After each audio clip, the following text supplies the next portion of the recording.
오늘 본문의 말씀은 이런 내용입니다. 예수님께서 갈릴리에서 사역을 하시고 이제 예루살렘으로 올라가시게 되는데, 그 예루살렘으로 올라갈 때 보통 길이 사마리아를 거쳐서 갑니다. 근데 이제 이 사마리아라는 지역이 어떤 지역이냐면요, 아수르가 북왕국 이스라엘을 침공했을 때 동화 정책에 의해서 이들을 자기 그 이방 사람들과 결혼을 시켜서 그 혼혈을 되게 만드는 거죠. 이 혼혈되다 보니까 유대인들이 이들을 멸시하게 되고 미워하게 되고, 이들만이 모여서 사는 동네가 바로 사마리아 땅입니다. 그러다 보니까 이 사마리아 땅을 이 사마리아인들을 유대인들이 아주 멸시하고 사람 대접을 안 해요. 그러니까 이 사마리아인들도, 그래? 그러면 너희들도 갈릴리에서 저기 예루살렘 가려면은 우리 땅을 거쳐야 너희가 빨리 갈 텐데, 너희가 우리를 무시하니까 우리도 너희들 무시한다. 들어오지 마! 그러고 막는 거예요. 그래서 예수님의 일행이 사마리아 땅을 거쳐서 가려고 하니까 얘들이 허락하지 않은 거예요. 들어오지 마!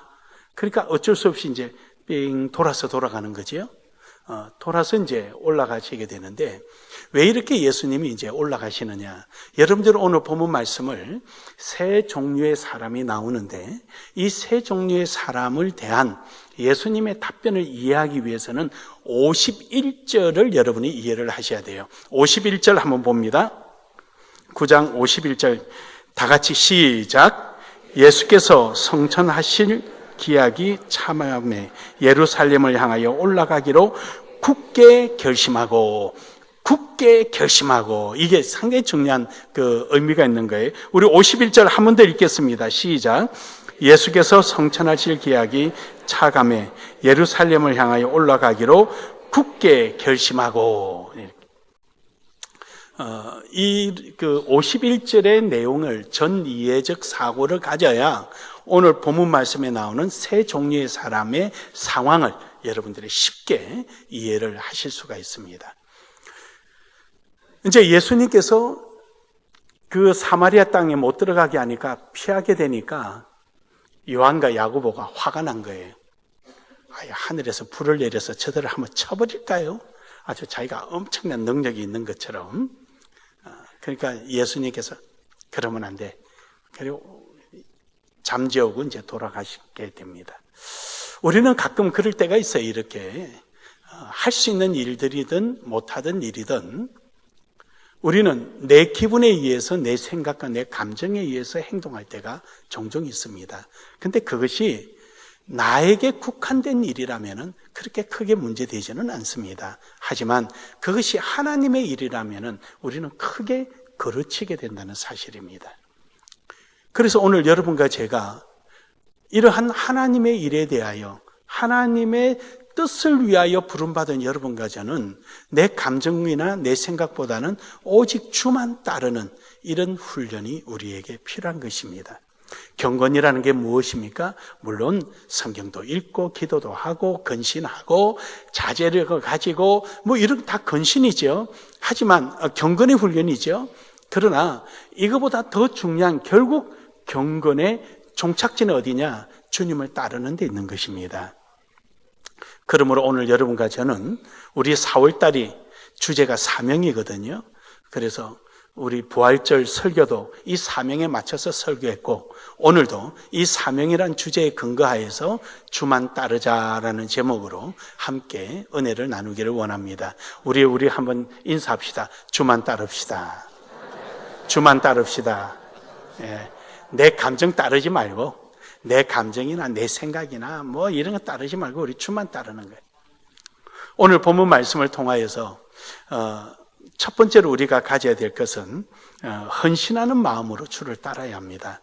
왜냐하면은 사마리아 땅을 지나가려고 하니까 이들이 못 지나게 허락을 안 하니까 요한과 야고보가 화가 나서, 주님, 하늘에 불을 내려서 저들을 한번 쳐버릴까요? 그러니까 예수님은 화를 내시는 거예요. 그러는 게 아니다. 그래요. 그 서로 민족적 감정 때문에 그런데 하나님의 힘을 빌려서 그걸 응징하려고 한다면 마치 우리 이런 마음과 같아요. 오늘 교회 가려고 그러는데 누가 교회 방해하니까 그냥 하늘과 땅이 다 납작해서 저 사람 콧구멍 하나를 그냥 콱 막아봤으면 좋겠네. 그러다가 잘못했다고 나한테 손들면은 내가 또 손들고 기도하면은 두 콧구멍이 확 열리게끔. 여러분은 그런 마음 가진 적 없어요? 그러고 싶은 마음이 생기는 것처럼 그거 똑같은 내용이에요. 그러지 마라 하니까 이 때를 찬스라 생각하고 한 사람이 예수님께 철삭거리고 이야기하는 거예요. 주님, 저는요 주님이 어디 가시든지 따라갈게요. 즉 주님이 하자는 대로 저 야고보나 요한처럼 저렇게 안 하고요. 주님이 하자는 대로 제가 따라가겠습니다. 아주 막 멋있게 이야기를 하는 거예요. 근데 주님의 대답은 간단합니다. 여우도 굴이 있고 새들도 집이 있지만 인자는 머리 둘 곳이 없다. 너는 어디든지 따르겠다라고 말을 하지만 내가 가는 길은 엄청난 고난과 고통과 어려움이 있다. 고난이 따르는데 너 그 고난을 감수하며 헌신할 준비가 되어 있느냐라는 질문이었습니다. 그래요, 여러분. 우리가 주를 따른다는 것은 장밋빛만 있는 것이 아니고 무지개만 있는 것이 아닙니다. 우리가 가는 과정은 분명코 여러 가지 힘들 수도 있습니다. 잘 된다는 것이 무엇입니까? 이 땅에서 잘 되는 게 잘 되는 것입니까? 지금 내가 아스팔트 길을 달려간다고 잘 되는 것입니까? 아닙니다. 우리는 좀 어렵고 힘들지라도 마지막이 잘 돼야 하는 것입니다. 주님 안에서 잘 돼야 되는 것이 그게 잘 된 것입니다. 믿으십니까? 그래서 우리는 예수 그리스도가 우리에게 가장 성공적인 길이 되고 성공적인 목적지가 되는 것입니다. 그래서 우리는 주만 따라가는 것입니다. 가는 도중에 여러 가지 어려울 수도 있고 힘들 수도 있죠. 왜 없겠습니까? 있습니다. 사랑하는 여러분, 우리는 헌신이라는 게 무엇입니까? 내 자신을 포기해가며 내 자신을 양보해가며 나아가는 것이 헌신입니다. 오늘 여러분과 저는 이러한 헌신된 삶이 있기를 주의 이름으로 축복합니다. 어떤 내게 고난이 온다 할지라도 그걸 피하는 것이 아니라 그것을 넘어선 하나님의 그 약속을 바라보며 나아가는 것입니다. 할렐루야. 이번에 필리핀에서 오시는 분들도 여러분 하나님이 다 하신 거죠. 하나님 다 하신 거예요. 그러나 그 하는 과정 속에 제 개인에게 하나의 간정을 한번 듣고 싶단다면은 제가 해드릴 말이 참 많아요. 너무도 힘들고 어려운 고비가 왜 없겠습니까? 필리핀에서 공부하면서 가이드 하러 갔더니 관광 가이드도 한번 해봤는데 그것도 나는 내 체질에 맞지를 않아요. 이것도 안 맞고 저것도 안 맞고. 하지만 그런 과정을 겪고 나니까 오늘이 있는 거예요. 하나님께서는 여러분의 수고와 애씀을 통하여 하나님께서 하시고자 하는 일을 이루어 가시는 것입니다. 부자들만 데리고 할 것 같았으면 하나님 벌써 하셨죠. 고난이 있음에도 불구하고 그것을 이겨내려고 힘들고 애쓰는 여러분 모습이 있으니까 한국의 그 큰 교회 내버려 두고 우리 나눔의 교회로 이 일을 하도록 하나님이 역사하시는 거잖아요. 사랑하는 여러분, 오늘 우리는 오직 주만 따르되 헌신하는 마음으로 나아가기를 주의 이름으로 축복합니다. 두 번째로는 인내하는 마음이 있어야 됩니다. 오늘 여기 본문 말씀해 보니까 또 이제 다른 사람에게 물어봅니다. 예수님이 이르시되 또 다른 사람에게 나를 따르라 하시니 그가 이르되 나로 먼저 가서 내 아버지를 장사하게 허락하옵소서. 제자의 도에 대해서 분명히 여기서 말씀을 하고 있는 내용인데 이제 예수님이 옆에 있는 사람에게 네가 나를 따를래? 내 아버지 장사 지내고 가게 하옵소서. 사실 유대인들에게는요 부모 공경을 하나님 공경하듯 공경하게 합니다. 왜냐? 눈에 보이는 내 부모를 공경하지 않는 너희가 눈에 안 보이는 하나님을 어떻게 공경하겠느냐? 부모를 공경하는 자는 장수한다. 그래서요 믿지 않는 사람들 말을 하기에는 기독교는 효자가 나올 수 없다 그러는데 천만의 말씀은요, 기독교의 말씀은 바로 효자로부터 출발합니다. 할렐루야. 그래서 부모님 장사 지내는 거는요, 당연한 일입니다. 반드시 해야 하는 일입니다. 그런데 문제는 뭐냐? 부모가 아직 안 돌아가셨어요. 많이 연로하시다는 거예요. 그래서 다 돌아가실 때까지, 그때까지 기다려달라는 내용이거든요. 근데 예수님 말씀은 이겁니다. 죽은 자들로 하여금 죽은 자를 장사 지내게 해라. 죽은 자들로라는 말이 뭡니까? 영적으로. 예수 그리스도를 따르지 않고 자기 고집대로 자기 뜻대로 살고자 하는 사람, 이런 사람들이 그 시체를 치르게 하라. 요즘은 어떻습니까? 요즘은 집사님 교회 와서 봉사합시다, 권사님 합시다 그러면 우리 애 지금 한참 예민한 고등학생이야. 이거 끝나면 내가 봉사할게. 고등학교 끝나 대학 들어가세요. 대학 들어갔는데 그거 해줄 게 너무 많아. 뭐 어쩌고 저쩌고. 대학 졸업 다 했어요. 제 결혼시키고 나면 결혼했어요. 저 혹 하나 있잖아. 어떻게 둘이 맞벌이한데 애나 좀 키워줘야지. 그러다 세월 다 가는 것이 오늘 여기 아버지 장사 지낸다면 내가 따르겠습니다 하는 내용은 똑같은 거예요. 다를 바가 뭐 있습니까? 그거나 이거나. 그거는 옛날 때이고 지금은 현대판이지요. 왜 그렇게 핑계가 많은지, 왜 그렇게 이유가 많은지, 우리는 주의 영광을 위해서 오늘 내가 해야 될 최우선적인 것이 무엇이냐는 거예요. 최우선적인 것이. 내가 지금 해야 할 것이 우선순위가 뭐냐는 우선순위야. 인내하자. 또 우리 자신이 내가 해야 할 일을 좀 포기하자. 비워진 자리에 그 일을 할 수 있는 거예요. 우리에게 가장 중요한 건 우선순위는 주의 일입니다. 여러분, 우리는 항상 주의 영광을 위해서 살아가는 이런 신앙이 되기를 주의 이름으로 축복합니다. 축복합니다. 인내라는 것이 무엇입니까? 기다림입니다. 기다림. 우리는 어떻게 기다리냐라는 거예요. 1달란트 가진 사람처럼 기다리느냐, 아니면 2달란트나 5달란트 가진 사람처럼 기다리느냐, 그겁니다.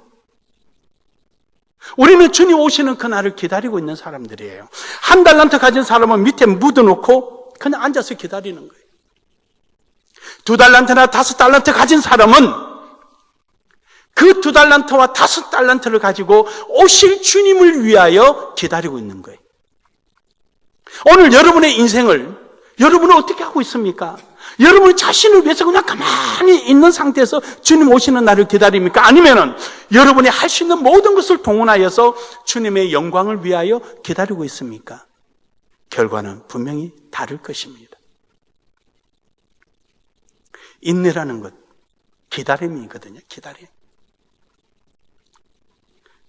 우리는 고생을 핑계하고 고생을 두려워하고, 그게 앞에서 여우도 굴이 있고 새도 집이 있는데 인자는 머리 둘 곳이 없다니까 나름대로 머리 쓰는 거예요. 아버지 장사 지내고 오겠습니다. 이 아버지 장사 지내는 것은 반드시 필요한 일이거든요.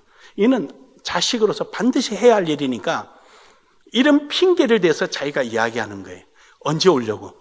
언제 오려고? 언제? 갔다가 언제 오려고? 여러분, 언제 일하려고요? 언제? 지금 주어졌을 때 최선을 다하는 겁니다. 그래서 어제는 지나간 거고 내일은 하나님이 허락해야 내 것이 되는 거예요. 하나님이 오늘 여러분과 저에게 주신 시간은 오늘입니다. 오늘. 이 오늘이 과거를 만들기도 하고 오늘이 미래를 준비하기도 합니다.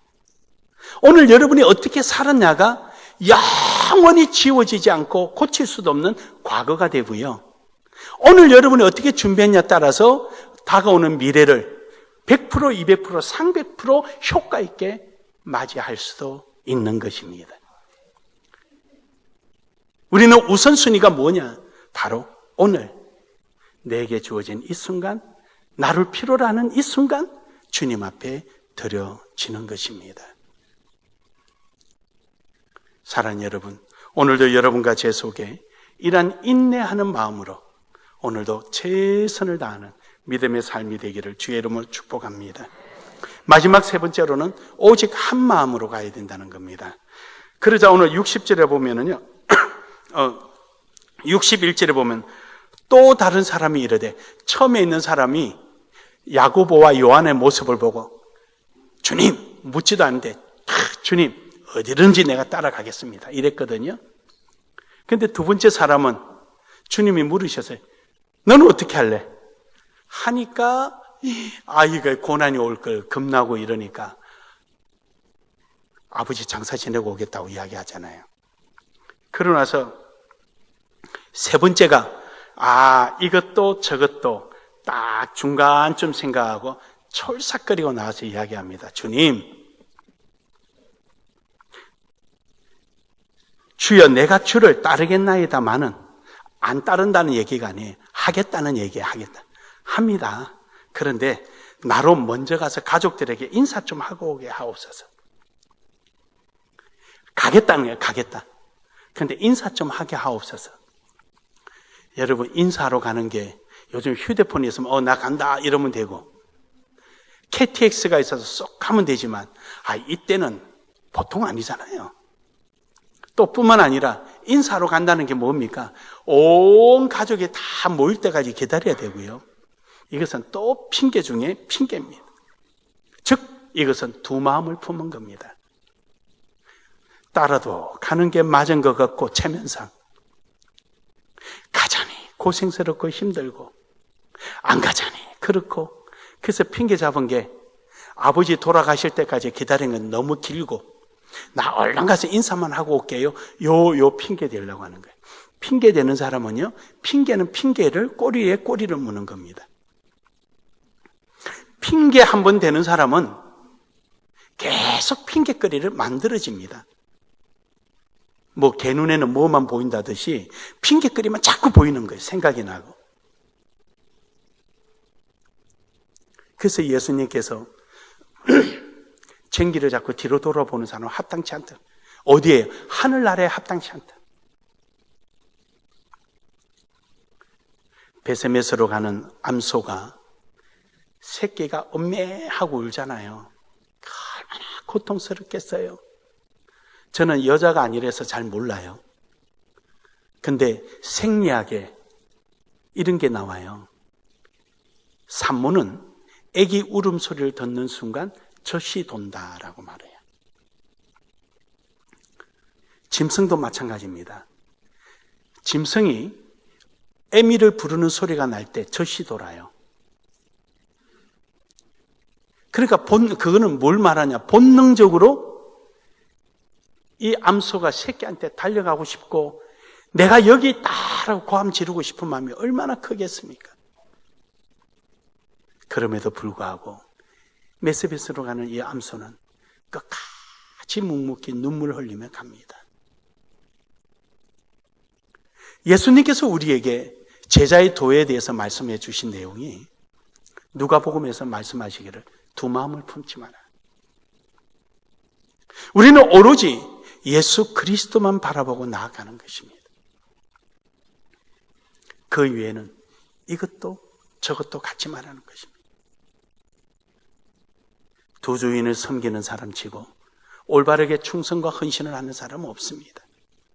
한쪽에는 세상을 지고 한쪽에는 천국을 지고는 결단코 바르게 갈 수가 없다는 것입니다. 우리에게는 오로지 주님만 바라보고 주님만 의지하고 나아가는 것입니다. 어떤 아들이 군에서 휴가를 와서 아버지 도와드린다고 밭을 갈았답니다. 근데 아버지는 아들이 아무리 갈아도 똑바로 가지 않더랍니다. 그래서 아버지한테 물었답니다. 아버지는 어떻게 갑니까? 자, 잡아봐라. 이쪽에서 저기 갈 때는 소 귀 사이에 저기 있는 저 나무를 그 사이에 넣고 저 나무만 바라보고 가라. 소 귀 사이에 나무가 벗어나지 않도록만 해서 가라. 이쪽에서는 저 나무를 보면서 가라. 그러니까 골이 똑바르게 골리더랍니다. 딴 데 보니까 그러냐. 딴 생각하니까 이 생각, 저 생각, 두 마음을 품으니까 그럴 수밖에 없어요. 여러분, 우리는 주만 따르는 자, 주의 일에만 매여 있는 사람, 이런 삶이 되기를 주의 이름으로 축복합니다. 축복합니다. 아무리 좋은 환경이라도요, 두 마음을 품으면 절대 안 됩니다. 두 마음을 품으면 안 돼요. 그 일이 되지 않습니다. 머리가 좋다고 되는 것도 아니고 환경이 좋다고 되는 것도 아니에요. 아무리 좋은 환경이냐 뭐냐라고 해서 그건 의미가 없어요. 그것을 어디에 위하여 쓰느냐라는 거예요. IQ가 186이라는 미국의 유명한 살인 강도, 마약범 있지 않습니까? 그 사람 186이래요. 근데 결국 사형당했잖아요. 여러분, 아무리 좋으냐 뭐냐 많이 가졌냐, 어디를 향하여 무엇을 보고 서느냐 중요한 거예요. 사랑하는 여러분, 오늘 여러분과 저는 오직 주만 바라보며 나아가기를 주의 이름으로 축복합니다. 축복합니다. 주의 은혜와 능력이 다른 데서 오는 것이 아닙니다. 주만 바라보고 따라가는 사람에게 하나님께서는 역사하십니다. 결론적으로 여러분, 오늘 여러분과 제가 존재하는 이유가 뭡니까? 바로 그것은 주님의 영광을 위해서 있습니다. 오늘 여러분과 제가 여기 앉을 수 있었던 원인은 무엇입니까? 우리 주의 십자가로 말미암아 이루어진 것입니다. 51절을 다시 한번 읽겠습니다. 9장 51절 시작. 예수께서 성천하실 기약이 차감히 예루살렘을 향하여 올라가기로 굳게 결심하고, 그렇습니다. 예수님이 부활하시고 성천하실 기한이 가까워져서 이제 예루살렘에 올라가시는데, 결심했다 정도가 아니라 굳게 결심하고 올라가시는 거예요. 왜 그렇습니까? 주님 앞에 놓여질 일들이 뭡니까? 그렇습니다. 주님 앞에 놓여질 일들이 머리 둘 곳도 없이 길거리에서 태어나서 길거리에서 살다가 길거리에서 십자가 못 박혀 죽으실 주님 앞에 닥칠 고난을 주님은 알고 계셨습니다. 뿐입니까? 주님은 오늘 여기에서 그 많은 고통과 고난, 채찍과 못박음, 그 떼약볕에 흘러내리는 그 고통, 이것을 다 인내라는 그릇 속에 다 받아내기 위하여 굳게 결심하고 올라가시는 겁니다. 뿐입니까? 오직 여러분과 저를 구원하고 그 힘든 지옥의 그곳에서 영원토록 고통받을 여러분과 저를 건져내어서 천국으로 인도할 수 있는 유일한 길은 주님이 이 길밖에 없다는 것, 오직 이 길만 바라보면서 가시는 것입니다. 하나님은 여러분과 저를 구원할 수 있는 길이 이 길밖에 없음을 알고 하나뿐인 독생자를 아낌없이 내주셨습니다. 왜 하나님인들 다른 길을 찾지 아니하셨겠습니까? 왜 예수님인들 이 십자가 길 말고 다른 길이 없는가 왜 생각 안 했겠습니까? 오직 그 길밖에 없기에 그 길을 누구 원망하지도 않고 미루지도 않고 너무 고통스러워서 할만하시거든 이 잔을 내게서 옮겨서라고 말씀하셨지만 내 원대로 마옵시고 아버지 원대로 하옵소서. 모든 인내와 고통을 다 감수하고 하나님으로부터 무엇이든지 하실 수 있음에도 불구하고 가장 최우선적인 것이 여러분과 저를 구원하는 일에 모든 것을 다 바쳤던 분이 우리 주 예수 그리스도입니다.